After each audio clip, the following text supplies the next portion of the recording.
A la familia de los rumiantes pertenecen los bovinos, que a su vez se subdividen en bos tauros, es decir, los europeos, y bos indicus, los indios. De los primeros hacen parte razas como Holstein, Jersey, Ayrshire, Normando, Aberdeen Angus, Chanina, Charolais, Red Poll, Blanco Azul Belga, entre otras. A los segundos pertenecen razas tales como Brahman, Gusera, Indo-Brasil, Gir, Nelore, Santa Gertrudis, entre otras. La gente usualmente da por hecho que el ganado existe, pero como toda especie que esté cercana al hombre, tiene un origen, una evolución, un desempeño, un crecimiento con el hombre. ¿Nos puede usted entonces empezar a hablar y a definir con una buena anécdota, según me contó ahorita por fuera, acerca de la evolución del ganado? Cuenta una anécdota, muy bonita por cierto, que en el Arca de Noé había una congestión impresionante porque esa arca duró en aquel lago famoso que se hizo cuando vino la inundación del diluvio y se presentó una gran sobrepoblación en el arca. De manera que cuando ancló en el monte Ararat, en Asia, sucedió un fenómeno muy simpático y era que por la puerta, cuando ya le dieron salida a los animales, no cabían todos. Gran cantidad de animales viajaron hacia un sector. ¿Cuál sector? Europa. Y allí fueron recibidos por los habitantes de la época que eran pastores. Con esta historia, ¿qué podemos ir presumiendo?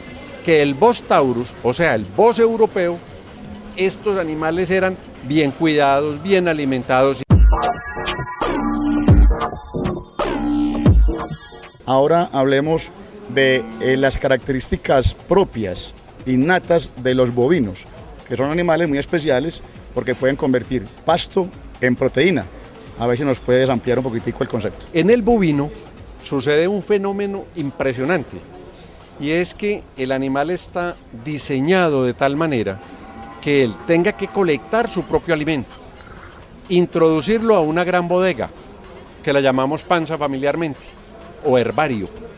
Y esos alimentos allí, a través de una cantidad de bacterias y protozoarios, comienzan a producir una descomposición que luego se va haciendo cada vez más intensa, pero igualmente más variada a nivel de los otros tres estómagos, que son el librito o libro, el bonete y el cuajar o estómago verdadero.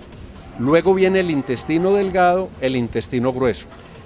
El bovino es el único que es capaz de mover la proteína vegetal, que en el humano, por ejemplo, no habría forma de cambiarla a proteína animal. Él sí es capaz de hacerlo a través de esos mecanismos. Son mecanismos propios del bovino. Y tan importante es ese milagro, que es muy simple hacer la comparación en lo que todos los días consumimos, la carne o la leche. Decir que uno de un pasto verde pegado al suelo, que a nosotros no nos gusta, no nos lo podemos consumir, y en unas 24 horas nosotros podamos ver convertido eso en un suculento vaso de leche o en una presa de carne que tenemos sobre el plato. Una de las principales características físicas de la carne de los bovinos Bos taurus especializados en carne es que la grasa está dentro de las fibras de la carne, eso se denomina marmoreo. Al contrario de los ganados ebuinos, cuya grasa está por encima o hace periferia alrededor del músculo.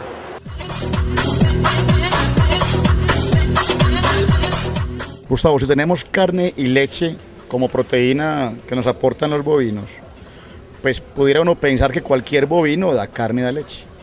Pero ¿por qué con el tiempo el hombre fue, digamos que buscando un énfasis en una cosa o en la otra?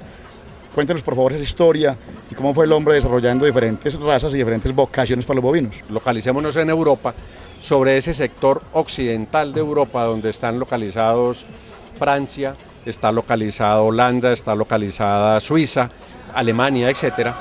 Entonces, ¿qué necesitaron ellos? Conocían sus animales, casi que se los sabían de memoria, entonces ellos iban notando: aquella vaca da un poquito más de leche, y resulta que la leche nosotros en subproducto la podemos convertir en cientos de elementos diferentes, todos de algún interés, sea económico o sea social. Entonces dijeron: aquellas vacas que son más lecheras, sigámoslas cruzando con estos toros que son los padres, o son los tíos, o son los abuelos de las más lecheras. En ese sentido, fueron que especializándose unas hacia la producción de leche, pero también requerían carne. Y ellos vieron que había unas líneas que producían más carne y especializaron otras líneas hacia la producción de carne. Pero hubo otros que dijeron, a mí me gustan las dos, entonces dejemos el doble propósito, carne, leche, y hubo unos más atrevidos y dijeron, no, a mí me sirven para 3 cosas porque yo necesito trabajar. ¿Cómo voy a cultivar la alfalfa y el maíz con la que yo los voy a alimentar? Necesito vacas y toros fuertes que yo en las horas de la mañana les pueda poner el enjaezamiento suficiente, me los lleve para el campo, aren, rastrillen la tierra y después cultiven lo que se han de comer los animales o que me he de comer yo. Y se llaman de triple propósito.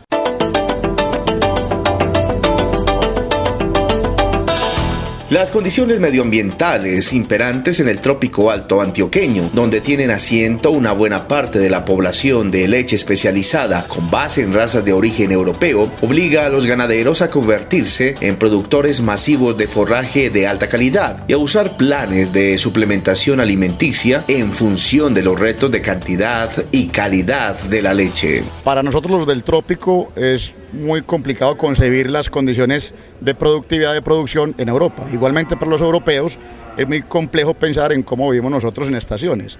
¿Cuáles son las condiciones ambientales, climáticas de producción y de productividad para los ganados Bos taurus y Bos indicus? Perfecto, son bien distintas y excelente la pregunta. Mira, el ganado europeo, sobre todo el de producción de leche, es un ganado altamente delicado. Las condiciones óptimas para ellos son estar a nivel del mar, máxima concentración de oxígeno. 13 grados centígrados de temperatura es a donde más les gusta estar, más se amañan. Y una humedad relativa entre el 70 y el 75%. Ellos no ponen sino esas 3 condiciones. Pero entonces ahí mismo, como todos nuestros televidentes ya ahí mismo pusieron motor, ¿qué están diciendo? Ay, aquí en Colombia no hay de eso. Precisamente esa es la gracia de los ganados que nosotros tenemos produciendo leche en el país, que los hemos ido adaptando a la altura que no tiene el suficiente oxígeno, pero tiene la temperatura ideal, los 13 grados. No hay tanto oxígeno ahí, pero esa es la gracia de ellos. Por eso es que vemos que las vacas lecheras se han ido conformando de una manera tan diferente a las productoras de carne. Miren que las vacas de leche se parecen a un triángulo y las de carne se parecen a un rectángulo. Ahí hay una gran diferencia en el tipo animal, que es una palabra que muchas veces le preguntan a uno, ¿y cuál es el tipo? ¿Y cuál es el tipo leche? ¿Y cuál es el tipo carne? ¿Y cuál es el tipo de doble propósito? El tipo no es más que la figura. ¿A qué se me parece? Si yo veo la figura del animal, yo puedo deducir aproximadamente qué es lo que me produce. Y efectivamente tienen razón. El tipo triangular se aproxima más a la excelente vaca productora de leche. Y el rectangular a la excelente vaca productora de carne, o que nos está dando crías para producir carne.